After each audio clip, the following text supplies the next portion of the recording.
The Ahmed Baba Institute of Higher Learning and Research is a center to preserve African history. In 1970, Kuwait, Saudi Arabia, and UNESCO funded a program to help preserve African history by collecting and preserving historical manuscripts. The United Nations Educational, Scientific, and Cultural Organization. The program focused on preserving Western African history and collected manuscripts detailing the history in the Mali area, mostly from the 12th to 19th centuries.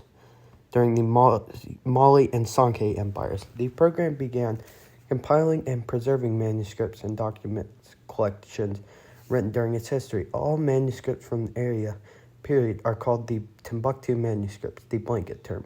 As well as collecting thousands of these manuscripts, in 1973, the program built the Ahmed Baba Center for Documentation and Research, CEDRAB, to archive and study a portion of these manuscripts.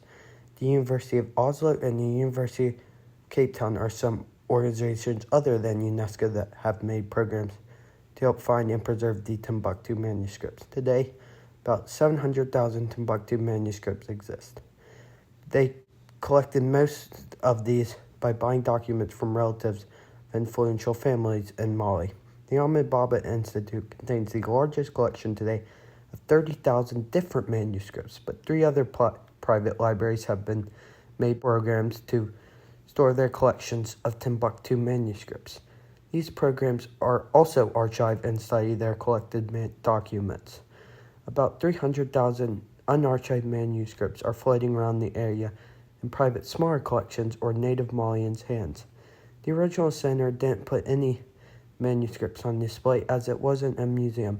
2009, Ahmed Baba Institute of Higher Learning and Islamic Research was built, which was a renovated and larger institute in the place of the CEDRAB.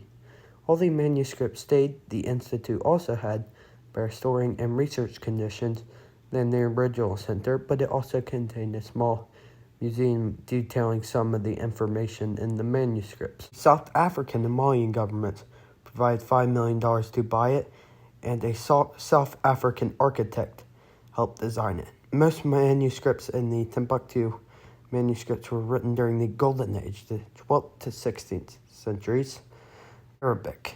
Many of these documents detailed the rise of Islam and teaching as the kings of West Africa converted to the religion. Many documents detail the prosperity of the Mali Empire and its gold trade through the Sub-Sahara, including Mansa Musa. It is in Timbuktu because it was the most influential and prosperous trade cities in West Africa during the time because of its location at the junction of the Sahara trade route and the Niger River Valley. It gained lots of wealth as a major trade capital because many merchants from all over Africa went there and found their way to Timbuktu, making it so advanced with new ideas, including copies of the Quran, translations of famous philosophers such as Plato to Arabic, a very early Arabic dictionary, early black magic, early astrological theories and events, including a 16th century documentation of a very rare meteor shower. The Timbuktu manuscripts are a key source for many history books, vital information for us to learn about African history, as our class did earlier this year. The most important piece that is actually in the Ahmed Baba Institute is the Tariki al-Sudan, a 1655 chronicle from Timbuktu that documents the Songhai Empire during the 15th to 16th centuries. It is named after Ahmed Baba al-Timbuktu, the institute. He was a 16th century Muslim scholar, author of 40 religious and philosophical books from Mali. Some of these works are at the center. The center not only includes Timbuktu manuscripts, but also a small portion of manuscripts from other parts of Africa, including works on Christian teachings found in Central Africa, law codes that were written on the Somalian coast. The Tuareg were a group of migrant peoples in northern Africa, and they practiced a syncretic form of Islam. And when the French and European nations colonized Africa, they drew very strict borders, so the Tuareg had to stop being migrant peoples. But they did begin to engage in the slave trade, which made them incredibly unpopular with the majority Berber, who they enslaved. And its European allies left Africa, but the Tuareg across 2 different states, mainly Mali and Niger, where the Tuareg are actually very much hated because of their role in slavery. So, ever since then, the Tuareg have revolted against the Malayan government. Many Tuareg would join Muammar Muhammad Abu Minar al-Gaddafi when he decided to try to create a unified North African state in the 1980s. Knowledge of how to use different types of weaponry.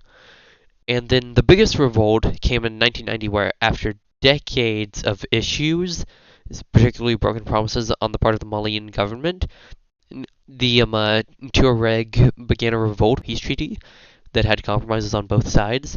And after that, the National Movement for the Liberation of Azawad, or MNLA, it's a group of Tuareg to create the state of Azawad, which would be a secular state made up of many parts of northern Mali and Niger, and it would be completely Tuareg. On January 24th, 2012, the MNLA made its first offensive.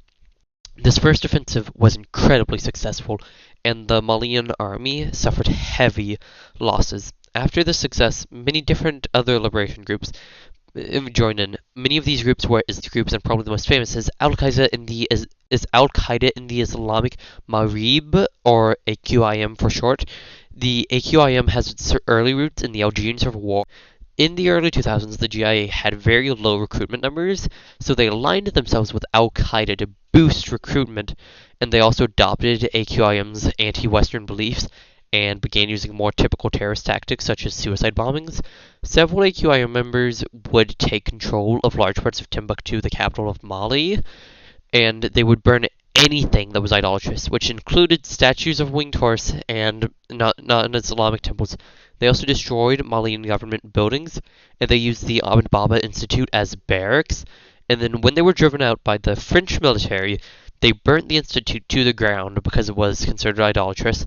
And they also burnt the original library, which housed the manuscripts in the Ahmed Baba Institute. The French military did reclaim Timbuktu, and afterwards, Timbuktu's mayor Hal Ousmane Cisse claimed, "This is terrible news. The manuscripts were a part not only of Mali's heritage, but the world's heritage. By destroying them, they threaten the world.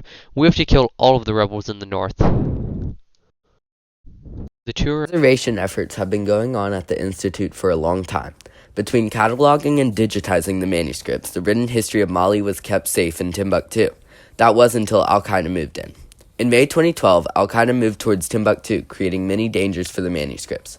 The leaders of the institute had to make a quick decision, so they decided that the safest place for the manuscripts was back in the homes of the families that had kept them before. So a few workers began to wake up every morning before dawn and go to the institute. They would lock themselves inside and work on wrapping the manuscripts and placing them in metal suitcase-sized lockers. Each locker could fit around 300 manuscripts. Finally, when the sun set, the workers would take the lockers filled with manuscripts to the homes. By July, 1,700 of the metal lockers had been stowed in homes around Timbuktu. The workers at the institute had gotten them out just in time because the Islamists moved into the institute just a short while after. There was a calm period after that until the manuscripts were put in danger again. The Islamists soon broke into people's homes, searching for whatever they could sell on the black market. The Institute's leaders had to make the decision to evacuate the manuscripts from Timbuktu. On October 18th, the first lockers were placed on donkey carts and taken to a depot outside of Timbuktu. From there, the lockers would get on buses headed towards Bamako. Bamako was going to be their new home, and hopefully the manuscripts would be safe there. This was a treacherous journey for the carriers of these lockers because they had to watch out for Ansar Dine, the militist group that controlled much of the area between Timbuktu and Bamako. They also had to watch out for police. In January 2013, the French invasion occurred, making the roads too dangerous to travel on. So the plan for moving the manuscripts had to change. The lockers were put in motorized skiffs to go down the Niger River to Djinné. From there, they would be put in cabs and taken to Bamako. In mid-January, the Al-Qaeda group controlling Timbuktu became nervous due to the French drawing closer and decided to burn all of the manuscripts before the end of the month. They demanded that all manuscripts be handed over for the burning. At the time, 700 lockers remained in the city, and the couriers had to get the books out immediately. They loaded the lockers onto 47 boats and took them down the Niger. Finally, the manuscripts were safe and reached their final destinations in Bamako. Around 95% of the 300,000 manuscripts from the Institute made it to Bamako and other places around Mali. In 2014, Google joined with the Ahmed Institute to help with digitizing the tens of thousands of manuscript pages. Google sent over scanning equipment for the librarians to use for uploading the manuscript pages.